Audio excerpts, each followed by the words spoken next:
633 খ্রিস্টাব্দের ফেব্রুয়ারি মাসের কোনো একদিনে মুসলিম জগতের খলিফা হজরত আবু বকর রাদিয়াল্লাহু আনহুর সামনে এক সাধারণ দূরদেশীর মতো যিনি বসা ছিলেন, তিনি হলেন এই হজরত মুসান্না বিন হারেসা রাদিয়াল্লাহু আনহু। তিনি দক্ষিণ ইরাকের অধিবাসী এবং স্বীয় গোত্র বনু বকরের নেতা ছিলেন। তার ইসলাম গ্রহণের ঘটনা ও নেপথ্যের বিবরণ ইতিহাসে পাওয়া যায় না। শুধু নিজ গোত্র নয়, বরং অন্য এলাকায় অবস্থানরত প্রত্যেকটি গোত্রের ইসলাম গ্রহণ তারই অনবদ্য কৃতিত্বের ফল ছিল। ইয়ামামা যুদ্ধের সমাপ্তির মধ্য দিয়ে যখন মুরতাদ ফিতনার অবসান ঘটে, দক্ষিণ ইরাকে তখন মুসান্না বিন হারেসা রাদিয়াল্লাহু আনহু ইরানীদের বিরুদ্ধে প্রচণ্ড জিহাদ শুরু করেন। ইরান সাম্রাজ্যের মুসলিম প্রজাদের তিনি নিজের পক্ষে টেনে নেন এবং তাদের নিয়ে একটি শক্তিশালী বাহিনী তৈরি করেন। গেরিলা হামলার মাধ্যমে তিনি জিহাদের সূচনা ঘটান। লক্ষ্যস্থল ও টার্গেট হিসেবে প্রাথমিকভাবে সীমান্তবর্তী সেনা ব্যারাকগুলো নির্বাচন করেন।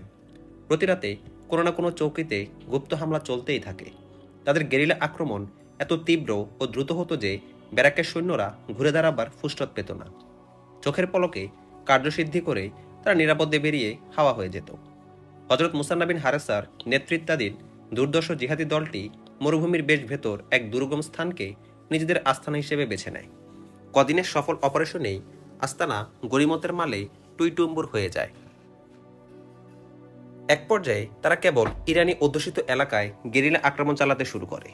মুসান্না বিন হারেসা রাদিয়াল্লাহু আনহু সীমান্ত এলাকায় ইরানি সৈন্যদের ব্যাপক নাকানি চুবানি খাইয়ে ঠুট্ট জগন্নাথে পরিণত করে ছাড়ে।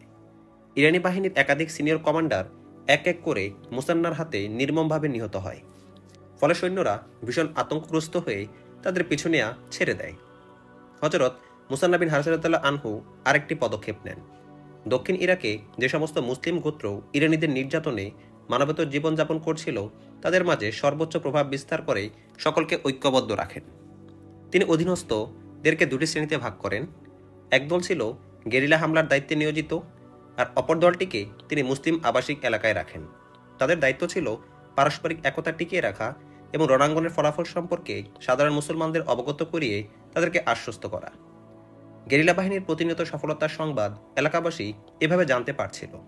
ফলে অনাস্থা দূর হয়ে তাদের মাঝে ক্রমে আস্থা সৃষ্টি হতে থাকে।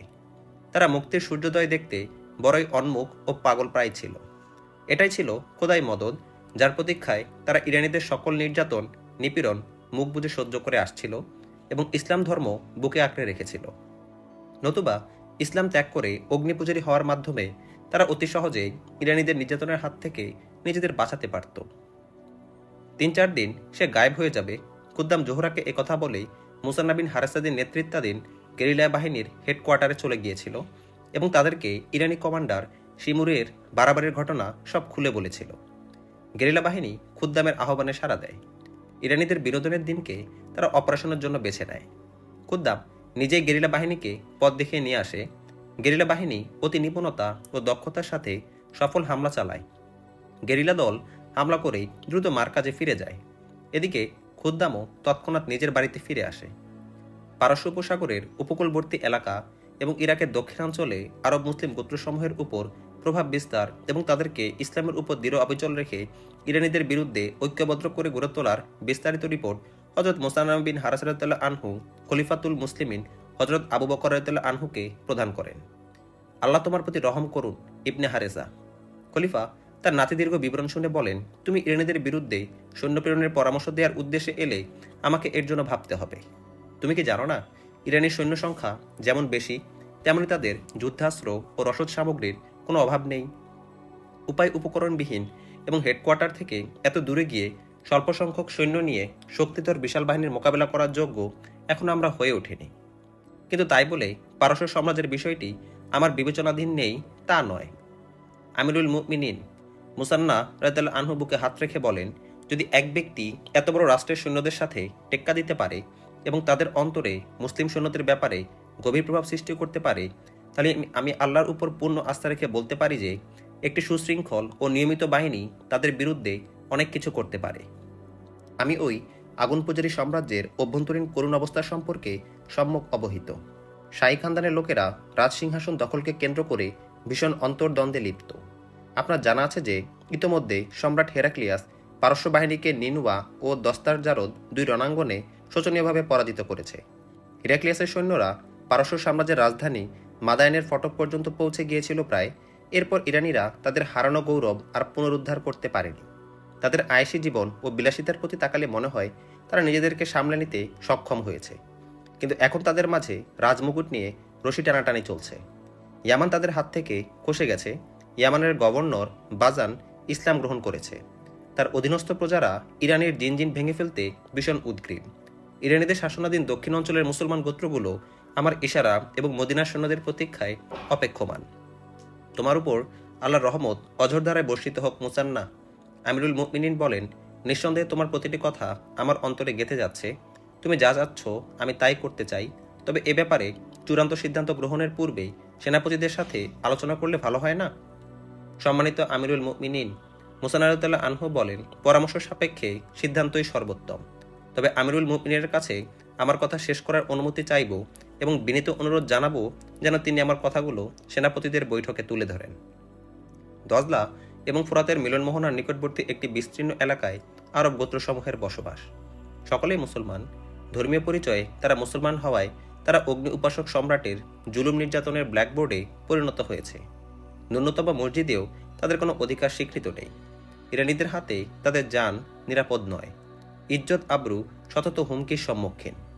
সেখানে মুসলমানরা প্রচুর রবি শস্য ও ফলফলাদি উৎপন্ন করে, কিন্তু বেচারাদের ভাগ্যে কিছুই জোটে না। ক্ষেতের ফসল এবং বাগিচার ফল পাকতে আগুন পূজারী ভূস্বামী এবং ইরানি সৈন্যরা জোরপূর্বক সমস্ত ফসল ও ফল নিয়ে যায়। হাড়ভাঙা পরিশ্রমকারী মুসলমানদেরকে তার সাধারণ শ্রমিক ও ধিকৃত জাতি বলে মনে করে। তারা সারাক্ষণ ভীত ও তটস্থ থাকে। মুসলমান হওয়াই যেন তাদের একমাত্র অপরাধ। তাদের বিরুদ্ধে গুরুতর অভিযোগ হলো তারা কুফুরির শৈলাবের মাঝেও ইসলামের চেরাগ জ্বালিয়ে রেখেছে।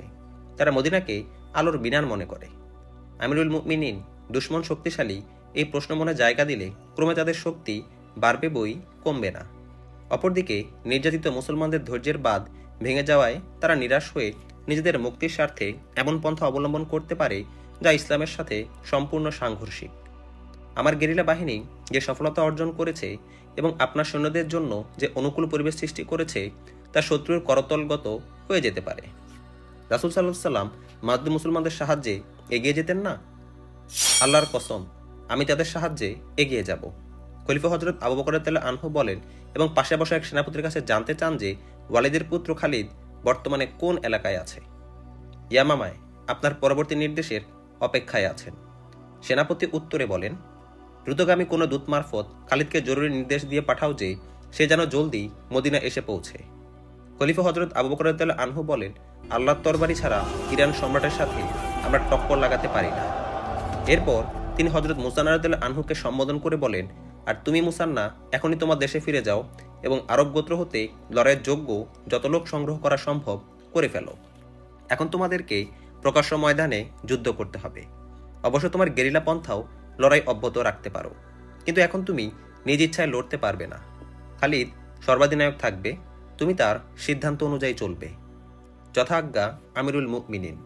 মুসা বিন হারিসা রাদিয়াল্লাহু আনহু বলেন, আরেকটি আবেদন করতে চাই। ইরাকের দক্ষিণাঞ্চলে আরব গোত্রসমূহের মধ্যে কিছু খ্রিস্টান সহ অন্যান্য ধর্মবিশ্বাসের লোকও আছে। তারা সবাই অগ্নিপূজারীদের বিরোধী। পারস্যের অগ্নিপূজকরা মুসলমানদের সাথে যে নির্দয় আচরণ করে তাদের সাথেও ঠিক তেমন নির্মম ব্যবহার করে।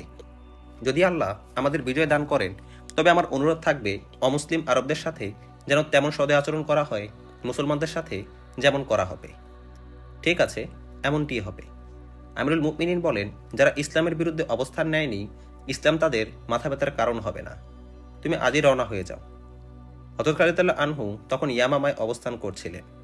হেডকোয়ার্টার থেকে তার প্রতি এই নির্দেশই ছিল। লায়লা ওরফে উম্মে তামিম এবং বিনতে মুজাআ দুই নববধূ তার সঙ্গেই ছিল। দূত মারফত আমিরুল মুমিনিনের জরুরি তলব পেয়ে হযরত খালিদ রাদিয়াল্লাহু আনহু ইয়ামামা থেকে রওনা হয়ে যান এবং সোজা মদিনায় গিয়ে পৌঁছান। মুসা বিন হারিসার নাম কখনো শুনেছ? খলিফা আবু বকর রাদিয়াল্লাহু আনহু হযরত খালিদ রাদিয়াল্লাহু আনহুর কাছে জানতে চান। জি, শুনেছি। হযরত খালিদ রাদিয়াল্লাহু আনহু জবাবে বলেন, একথাও আমার কানে এসেছে যে ইরানি বাহিনীর বিরুদ্ধে সে সীমিত পর্যায়ের যুদ্ধ শুরু করেছে। তবে আমার সঠিক স্থান জানা নেই যে তার এই সীমিত পর্যায়ের যুদ্ধ নিছক ব্যক্তি স্বার্থ নাকি ইসলামের স্বার্থে সে যুদ্ধের সূচনা ঘটিয়েছে। সেখানে এসেছিল আমিরুল মুমিনিন বলেন যে জিহাদের অবতারণা সে শুরু করেছে তাতে তার কিঞ্চিত ব্যক্তি স্বার্থ নেই। আমি তোমাকে এ ব্যাপারে পরামর্শ করার জন্য ডেকে পাঠিয়েছি যে মুসান্নার সাহায্যে আমরা এখনই লাভবাহিক বলবো, নাকি পারস্য সাম্রাজ্যের সাথে টক্কর দেওয়ার মতো শক্তি সঞ্চয় সময় পর্যন্ত অপেক্ষা করব? সে কোন ধরনের লড়াই চালিয়ে যাচ্ছে হযরত খালিদ রাদিয়াল্লাহু আনহু জানতে চান। হযরত আবু বকর রাদিয়াল্লাহু আনহু এ তথ্য জানিয়ে বলেন যে মুসান্না বর্তমানে গেরিলা ধরনের আক্রমণ চালাচ্ছে এবং সে ইতিমধ্যে ব্যাপক সফলতা অর্জন করতে সক্ষম হয়েছে।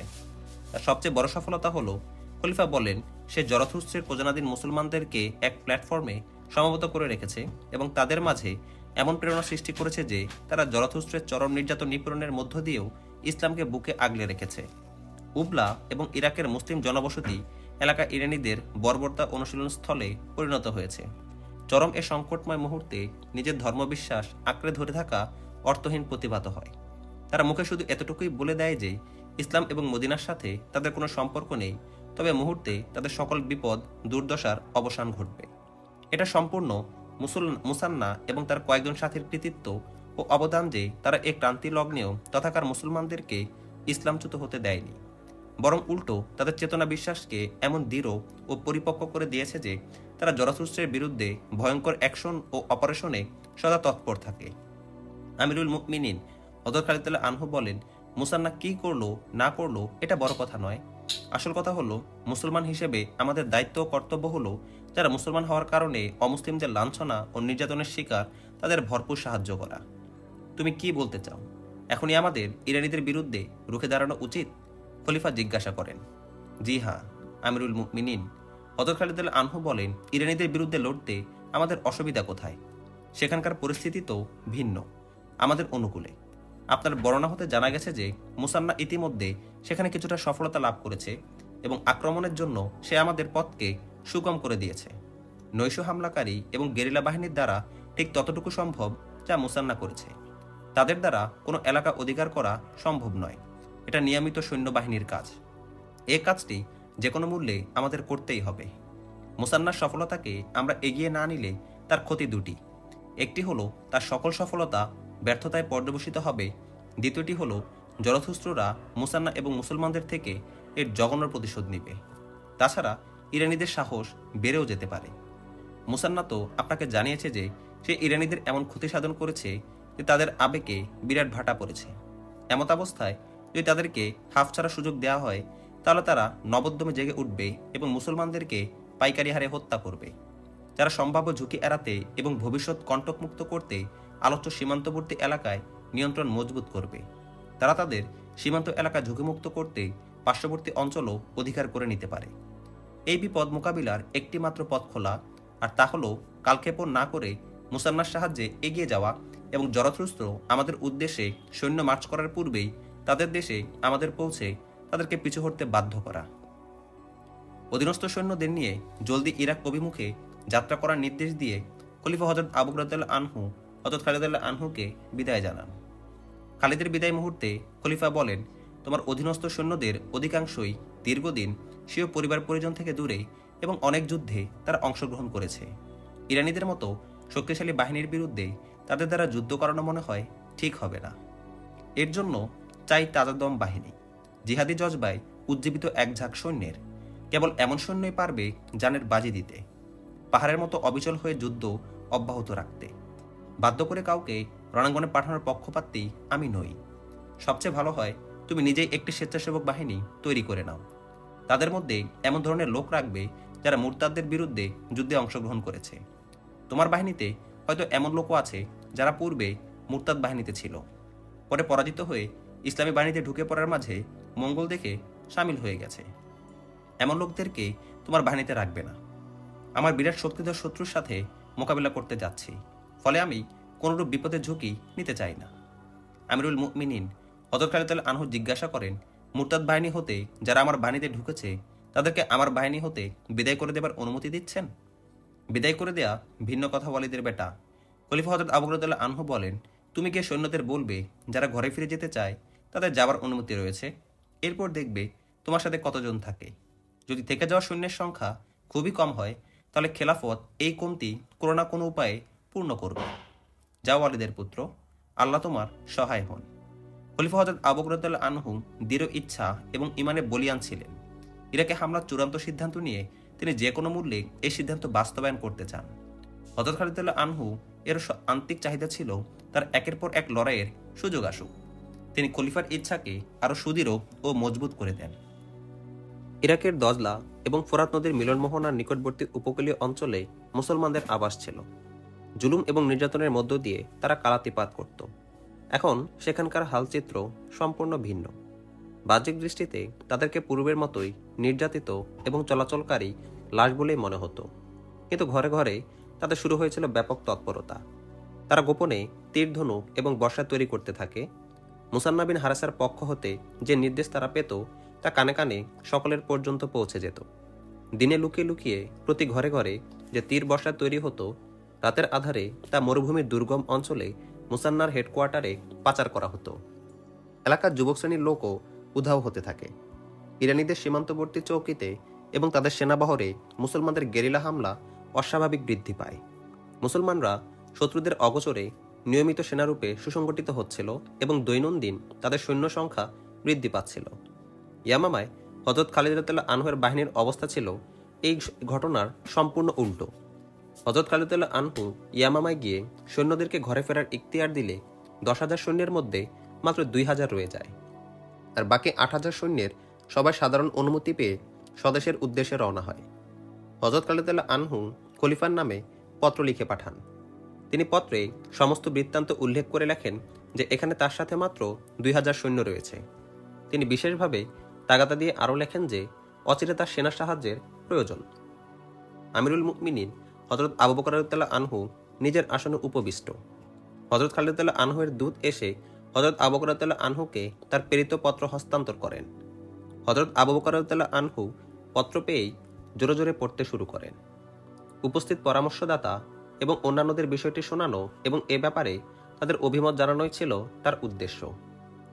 আমিরুল মুমিনিন পত্রপাঠ শেষ হলে এক পরামর্শদাতা বলেন, খালিদের জন্য সেনা সাহায্য দ্রুত পাঠানো দরকার। মাত্র 2,000 সৈন্য নিয়ে জরথরুস্রের বিরুদ্ধে লড়াই করার কল্পনাও করা যায় না। কাকা বিন আমরকে ডাকো, আমিরুল মুমিনিন নির্দেশ দেন। একটু পরে বলিষ্ঠ দেহবিশিষ্ট মধ্যমাকৃতির এক সুদর্শন যুবক খলিফার সামনে এসে দাঁড়ায়। কাকা, আমিরুল মুমিনিন আগত যুবকের উদ্দেশ্যে বলেন, খালিদের সাহায্যের খুবই প্রয়োজন।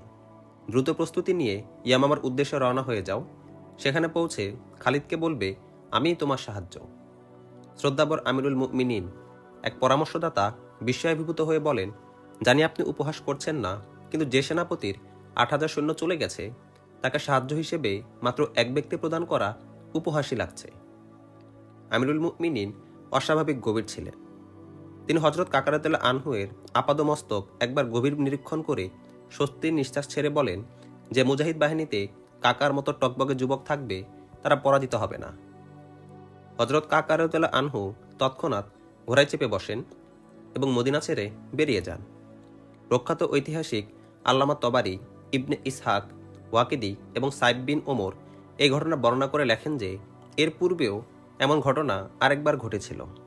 হযরত ইয়াম বিন গনাম রাদিয়াল্লাহু আনহু নামক এক সেনাপতি এক রণাঙ্গন হতে জরুরি সেনা সাহায্য চেয়ে মদিনায় দূত পাঠালে খলিফা হযরত আবু বকর রাদিয়াল্লাহু আনহু শুধু হযরত আবদ ইবনে আউফ আল হিময়ারি রাদিয়াল্লাহু আনহুকে সাহায্য হিসেবে পাঠিয়েছিলেন। তখনও উপস্থিত লোকজন বিস্ময় প্রকাশ করেছিল।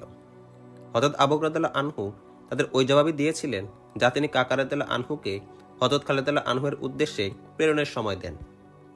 আসল ঘটনা হলো খলিফা হযরত খালিদ রাদিয়াল্লাহু আনহুকে নিরাশ করতে চাচ্ছিলেন না, কিন্তু তাকে ব্যাপক সাহায্য করার মতো মদিনায় তখন সৈন্য ছিল না।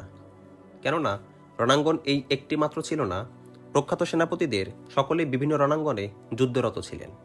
এ সকল যুদ্ধ মুরতাদদের বিরুদ্ধে জারি ছিল।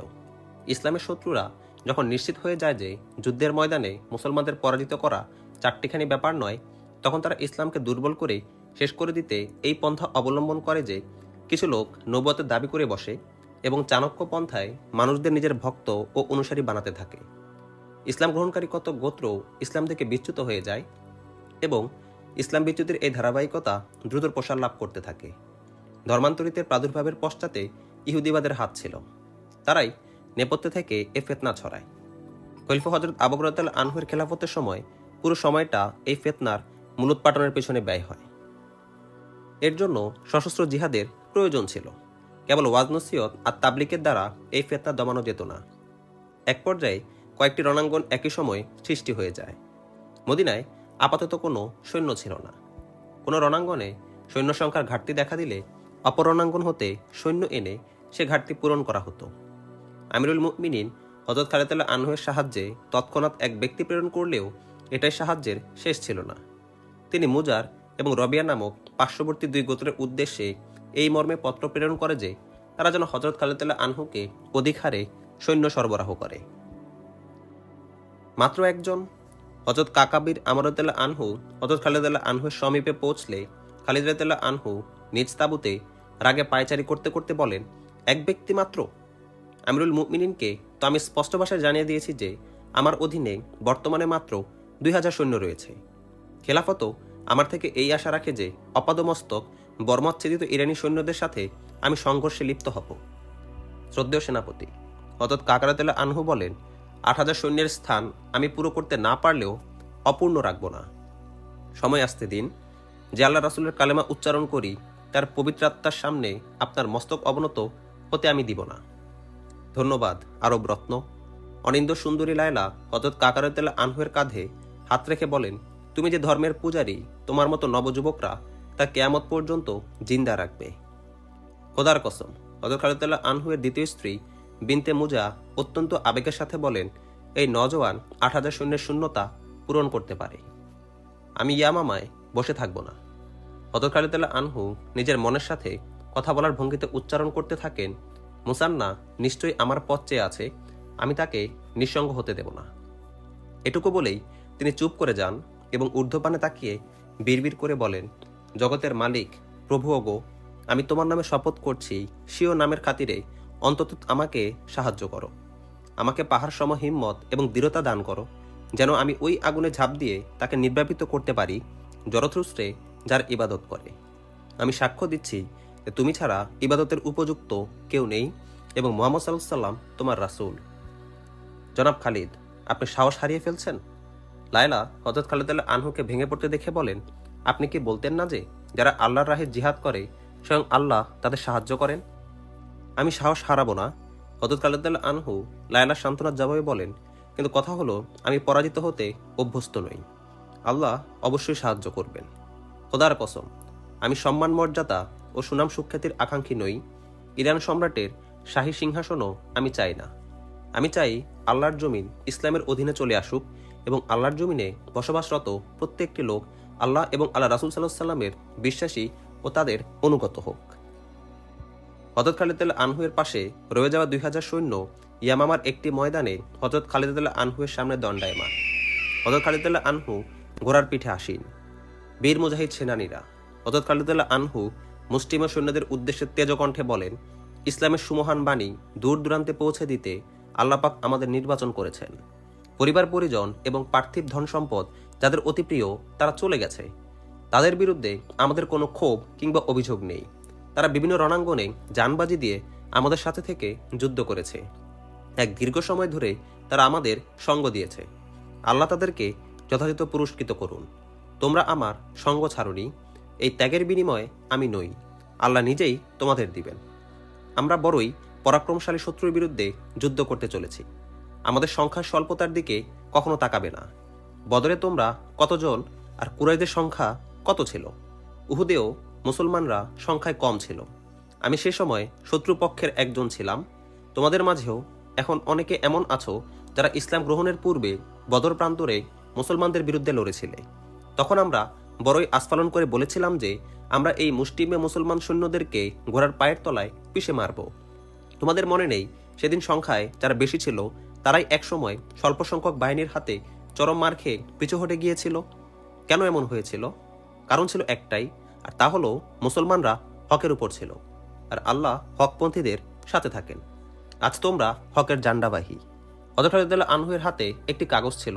তিনি এই সময় সেটি খুলে নিজের সামনে রাখেন। আমিরুল মুমিনিন আমাদের উদ্দেশ্যে একটি পত্র লিখে পাঠিয়েছেন। তিনি লিখেছেন, ইরানীদের বিরুদ্ধে যুদ্ধ করার জন্য আমি খালিদ বিন ওয়ালিদকে পাঠালাম। খেলাফতের পক্ষ হতে পরবর্তী নির্দেশ না দেওয়া পর্যন্ত তোমরা খালিদের নেতৃত্বে যুদ্ধ অব্যাহত রাখবে। যে কোনো পরিস্থিতিতে খালিদকে ছেড়ে যাবে না। শত্রু যতই শক্তিশালী হোক না কেন, কাপুরুষতা প্রদর্শন করবে না। তোমরা তো তারাই যারা ঘরে ফেরার ইখতিয়ার পেয়েও আল্লাহর তরবারি খালিদের সঙ্গ ছাড়নি। তোমরা সবকিছুর উপরে ওই রাস্তা অবলম্বন করেছ যাকে আল্লাহর রাস্তা বলা হয়।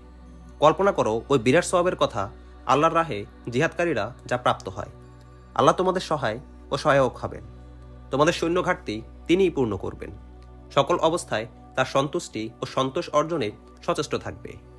এই 2000 মুজাহিদকে কোনরূপ ওয়াজ কিংবা উত্তেজিত করার প্রয়োজন ছিল না।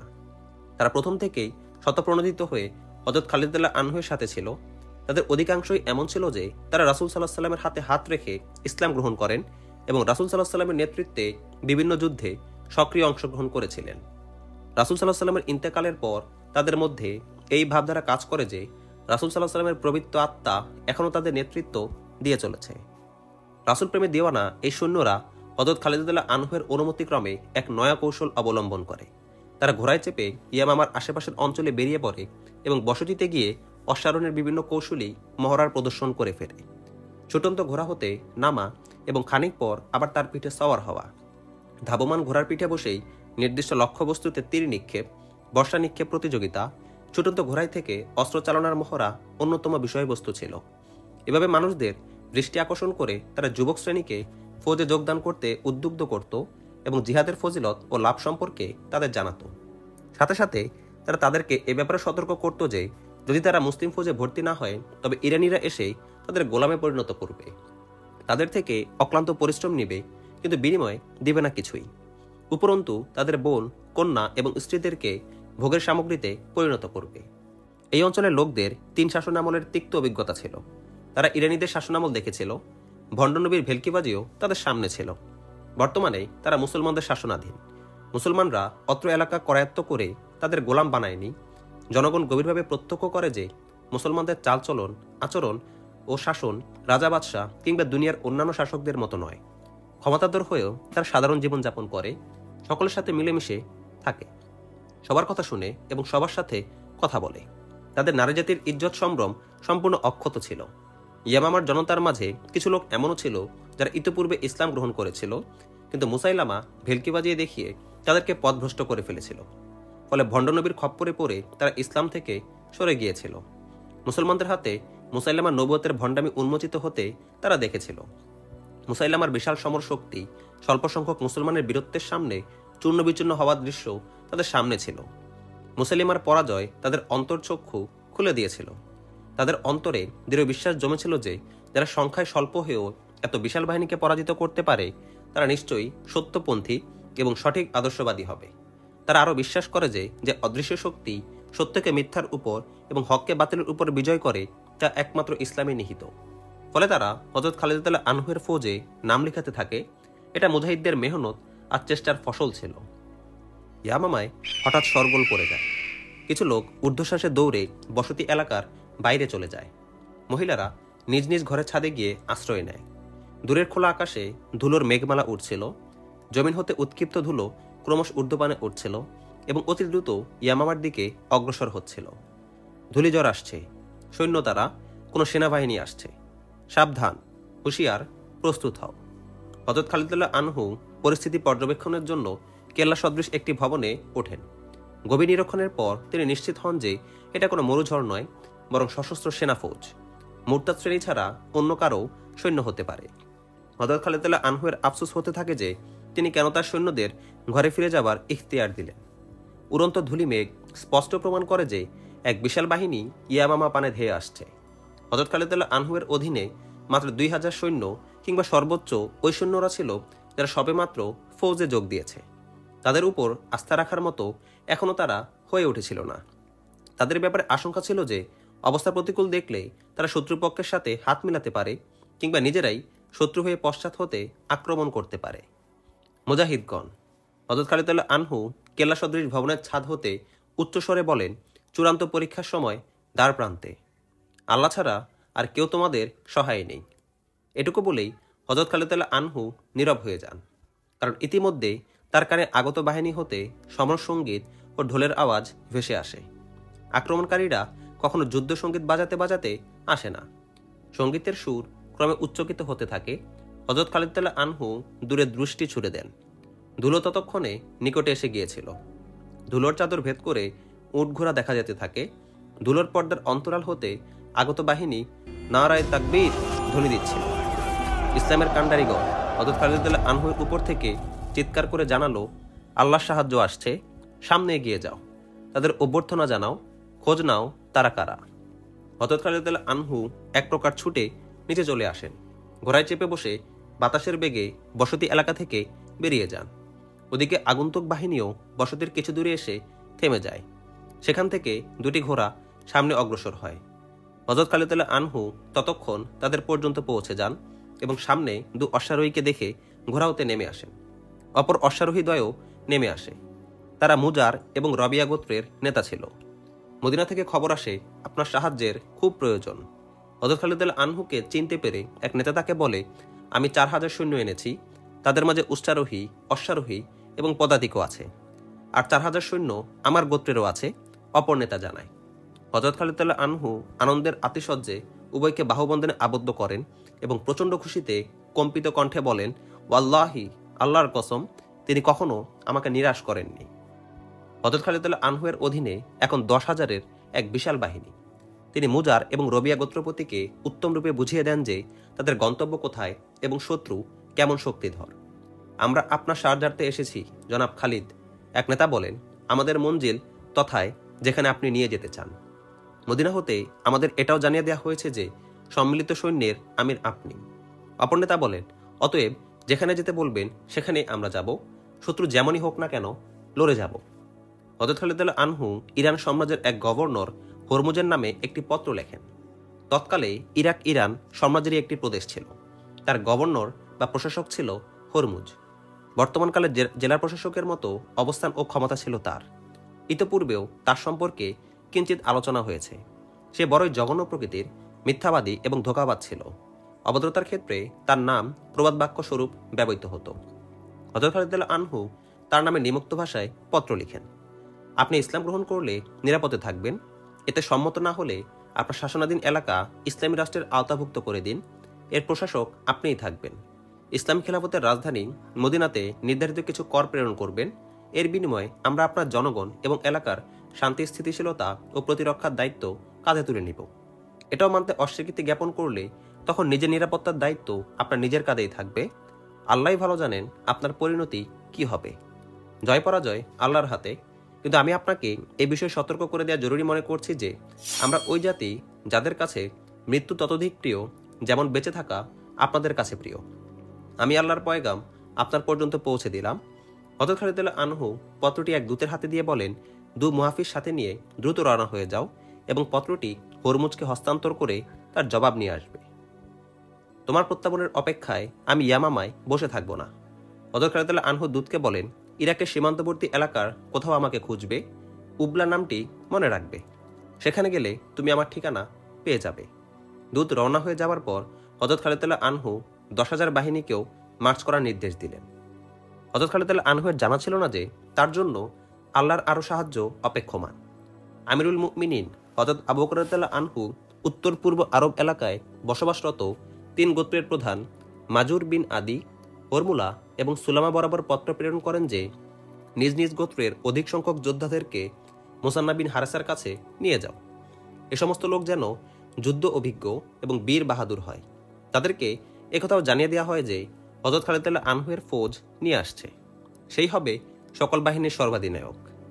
উবলা সহ ইরানের শাসনাধীন অন্যান্য আরব মুসলিম অধ্যুষিত এলাকার চিত্র কিছুটা ভিন্নতর ছিল।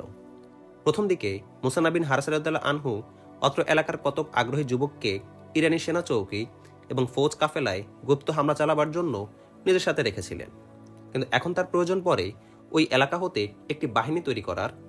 কিছু সৈন্য তিনি নিজ গোত্র বকর ইবনে ওয়াইল থেকে সংগ্রহ করেন। এ সকল সৈন্য হযরত আলী ইবনে হাজরুন রাদিয়াল্লাহু আনহু নামক মদিনার এক সেনাপতির কাঁধে কাঁধ মিলিয়ে ইরাকের সীমান্তবর্তী এলাকায় মুরতাদদের বিরুদ্ধে যুদ্ধ করছিল। হযরত মুসান্না রাদিয়াল্লাহু আনহু আরও সৈন্য সংগ্রহ করতে ইরান সাম্রাজ্যের অন্তর্গত মুসলিম অধ্যুষিত অঞ্চলে এক গোপন বার্তায় জানান যে যুবক শ্রেণীর মধ্যে হতে যারা ইরানিদের চোখ ফাঁকি দিয়ে দুর্গম আস্তানায় আসতে পারে তারা যেন শীঘ্রই চলে আসে। মুসলমানদের পক্ষে এলাকা ছেড়ে যাওয়া অত্যন্ত ঝুঁকিপূর্ণ ছিল, কারণ জরথরুস্তের সেনারা মুসলিম বসতিগুলোর উপর কড়া নজর রাখত। তাদের বিশ্বাস ছিল বিভিন্ন চৌকিতে গেরিলা হামলার পশ্চাতে অবশ্যই মুসলমানদের হাত আছে। এখন সেই সাথে আবার যোগ হয় হেডকোয়ার্টার থেকে আগত নতুন নির্দেশ। এই নির্দেশদাতা ছিল ইরাক প্রদেশের শাসনকর্তা হরমুজ। হরমুজের এই নয়া নির্দেশের পশ্চাতে হযরত খালিদ আনহুয়ের দূত ছিল অন্যতম কারণ। হযরত খালিদ আনহু হরমুজের উদ্দেশ্যে এক পত্র লিখে দূত মারফত পাঠিয়ে দেন। দূত যথাসময়ে পত্র নিয়ে পৌঁছে। দূত এখন ইরান সাম্রাজ্যের এক প্রাদেশিক শাসনকর্তার দরবারে। হরমুজকে যখন জানানো হয় যে মদিনার সেনাপতি হযরত খালিদ রাদিয়াল্লাহু আনহুয়ের দূত এসেছে, সে আপনার সাক্ষাৎ প্রার্থী, তখন হরমুজের চেহারায় ঘৃণা ও তুচ্ছতার ছাপ ফুটে ওঠে। কোনো মুসলমানের চেহারা আমি দেখতে চাই না, হরমুজ বলে, কিন্তু আমি জানতে চাই তার আসার উদ্দেশ্য কি।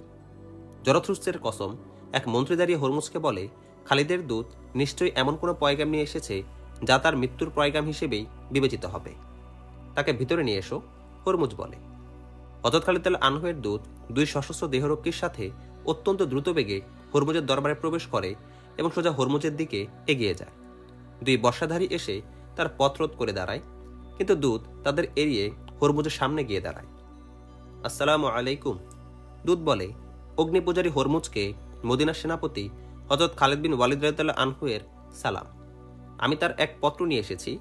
আমরা ওই সেনাপতির সালাম গ্রহণ করব না যার দূতের মাঝে আমাদের প্রভাব প্রতিপত্তি অনুধাবনের যোগ্যতা পর্যন্ত নেই। হরমুজ তাচ্ছিল্য করে বলে, মদিনায় কি সব জঙ্গলি আর গোয়ার বসবাস করে? তোমাকে আসার সময় কেউ বলে দেয়নি যে তুমি এক শাহী দরবারে যাচ্ছ? দরবারের ভদ্রতা ও রীতিনীতি তোমাকে শিক্ষা দেওয়া হয়নি? মুসলমান একমাত্র আল্লাহর দরবারের শিষ্টাচার সম্বন্ধে অবহিত হয়। দূত অসীম সাহসে মাথা একটু উঁচু করে বলে, ইসলামের দৃষ্টিতে তার কোনোই মর্যাদা নেই যে মানুষের মাঝে দরবারের প্রভাব সৃষ্টি করতে চায়। আমি আপনার দরবারের আমত্ত নই। আমি ওই সেনাপতির দূত যাকে আল্লাহ রাসূল সাল্লাল্লাহু আলাইহি ওয়াসাল্লাম আল্লাহর তরবারি আখ্যা দিয়েছেন। হরমুজের সামনে ওই তরবারি হোতা হয়ে যাবে। হরমুজ খোদাদ্রোহীর ভঙ্গিতে বলে এবং হাত বাড়িয়ে দিয়ে নির্দেশের সুরে বলে, দাও দেখি তোমাদের আল্লাহর তরবারি কি লিখে পাঠিয়েছে। দূত তার বাড়িয়ে দেওয়া হাত দিয়ে পত্র উঠিয়ে নিলে হরমুজ এমনভাবে পড়তে থাকে যেন তামাশাবশত সে হাতে একটি কাগজ নিয়েছে। পত্র পড়ে সে পত্রটি মুঠের মধ্যে এমন দলামোচড় করে যেন এটা একটি ময়লা আবর্জনা থাকে এবং সে এখানে এটাকে ছুঁড়ে ফেলবে। পোকামাকড় কি এই স্বপ্নে বিভোর যে সে এক পাহাড়ি ভূমির সাথে টক্কর লাগাতে পারে? হরমুজ বলে, মদিনাবাসীদের কেউ জানায়নি যে হেরাক্লিয়াসের মতো মানুষও ওই পাহাড়ে মাথা ঠুকে কেবল নিজের মাথায় ক্ষতবিক্ষত করেছে। আমাদের সৈন্যদের এক ঝলক তোমাদের দেখিয়ে দিব, যাতে তোমরা সেনাপতি এবং বৃদ্ধ খলিফাকে গিয়ে বলতে পারো যে তারা যেন ইরাকের সীমান্ত এলাকার প্রতি চোখ তুলেও তাকাবার সাহস না করে। সেনাপতি আমাকে শুধু এ নির্দেশ দিয়েছেন যে আমি আপনার বরাবর পত্র হস্তান্তর করে তার জবাব নিয়ে আসব। দূত বলে, আমি আপনার কোনো কথার জবাব দিতে পারি না, কারণ আমাকে এ ব্যাপারে কোনো নির্দেশ দেওয়া হয়নি।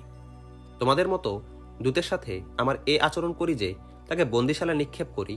হরমুজ বলে, আমাদের মনে দয়ার উদ্রেক হলে তাকে কয়েকখানা নির্যাতন থেকে বাঁচাতে জল্লাদের হাতে তুলে দেই।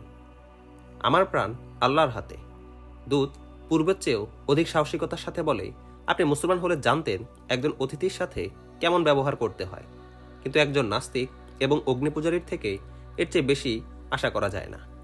আমাকে জল্লাদের হাতে তুলে দিন, কিন্তু মনে রাখবেন মুসলমানরা আমার এবং আমার নিরাপত্তা কর্মীদের রক্তের প্রতিটি ফোঁটার প্রতিশোধ নিয়ে ছাড়বে। হরমুজ সহসা সোজা হয়ে বসে। রাগে তার চোখ লাল হয়ে যায়। রাগের এই চিহ্ন তার মুখাবয়ব ছেয়ে যায়। মনে হয় এখনই সে হযরত খালিদ রাদিয়াল্লাহু আনহুয়ের এই দূতকে কাঁচা চিবিয়ে খাবে। আমার দরবার থেকে তাকে বের করে দাও, হরমুজ গর্জে উঠে বলে। বর্ষাধারী 4-5 সভাসদ দ্রুত সামনে অগ্রসর হয়। দূতের 2 মুহাফিজও চোখের পলকে তলোয়ার কোষ মুক্ত করে। ইতপূর্বেই তারা দূতের পশ্চাতে দাঁড়িয়েছিল। এখন তারা দূতের 2 পাশে এমনভাবে পজিশন নিয়ে দাঁড়ায় যে তাদের পিঠ দূতের দিকে ছিল। হরমুজ দ্রুত গম্ভীর কণ্ঠে বলে, বীর ময়দানে যুদ্ধ করে, শক্তির দাপট নিজ দরবারে দেখাবেন না। আমার সেনাপতির কাঙ্ক্ষিত জবাব আমি পেয়ে গেছি। আমাদের কোনো প্রস্তাব আপনি গ্রহণ করেননি, এটাই কি আপনার জবাব? বের হয়ে যাও এই দরবার থেকে। হরমুজ ক্রোধকম্পিত উচ্চস্বরে বলে, তোমার সেনাপতিকে বলবে রণাঙ্গনে আমার শক্তির পরীক্ষা নিতে। হরমুজের বর্ষাধারী সভাসদরা হরমুজের ইশারায় থেমে গিয়েছিল। দূতের মুহাফিজরা তলোয়ার কোষে চালান দেয়। দূত পিছন দিকে ঘুরে দাঁড়ায় এবং দ্রুত কদমে দরবার ছেড়ে বেরিয়ে আসে। দুই মুহাফিজ তার পিছু পিছু চলতে থাকে। দূত চলে গেলে হরমুজ মুষ্টিবুদ্ধ হাত খোলে, সেখানে তখনও হযরত খালিদ রাদিয়াল্লাহু আনহুয়ের দুমড়ে মুচড়ে যাওয়া পত্র ছিল। পত্রটি একটি পাতলা চামড়ায় লিখিত থাকায় হাতের মুঠো খুলতেই পত্রটি সোজা হয়ে আবার সামনে ভেসে ওঠে।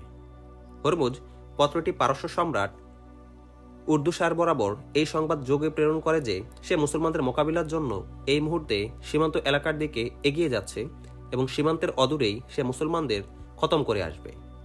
হরমুজের জয় হোক।